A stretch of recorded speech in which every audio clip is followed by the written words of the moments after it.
दिल्लीतील काही व्यापाऱ्यांनी अफगाणिस्तानातून कांदा आयात केल्याचं समजत आहे।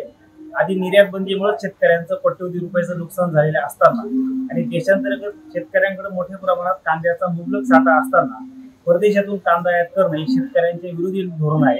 केंद्र सरकारने तत्काळ या कांद्याची आयात बंदी करावी अशा मागणीचं पत्र काल नाशिकच्या जिल्हाधिकाऱ्यांना कांदा संघटनेकडून देण्यात आलं आहे। हा आयात होणारा कांदा त्वरित थांबवून कांदा जो निर्यात होत आहे त्याच्यावरील 40% निर्यात शुल्क व $550 किमान निर्यात मूल्य सरकारने शून्य करावे आणि जास्तीत जास्त कांदा कसा निर्यात होईल आणि आता जो कांद्याला 2,500 ते 3,000 रुपये प्रति क्विंटल दर मिळत आहे याच्यामध्ये शेतकऱ्यांचा फक्त उत्पादन खर्च भरून निघत आहे। यापेक्षा अधिक कांद्याचा दर भेटला पाहिजे म्हणून केंद्र सरकारने आयातीवर पूर्णपणे बंदी घालावी, निर्यातीवरचे सर्व शुल्क हटवावे अशी मागणी कांदा संघटनेकडून करण्यात येत आहे।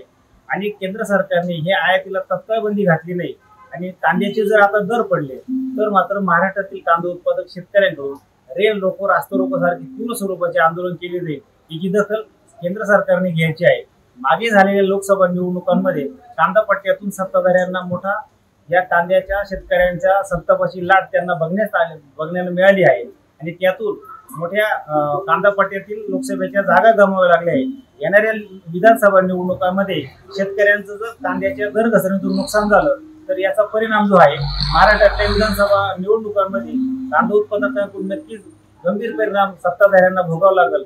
याची दखल घेऊन केंद्र सरकारने तत्काळ कांद्याची आयात बंदी करावी आणि निर्यातीवरचे सगळे शुल्क हटवावे, अन्यथा तीव्र स्वरूपाचे आंदोलन आणि या निवडणुकीमध्ये मोठा मतपेढीतून शेतकऱ्यांचा संताप सरकारला दिसल्याशिवाय राहणार नाही असा इशारा महाराष्ट्र कांदा उत्पादक संघटनेकडून देण्यात येत आहे। एबीपी माझा, उघडा डोळे बघा नीट।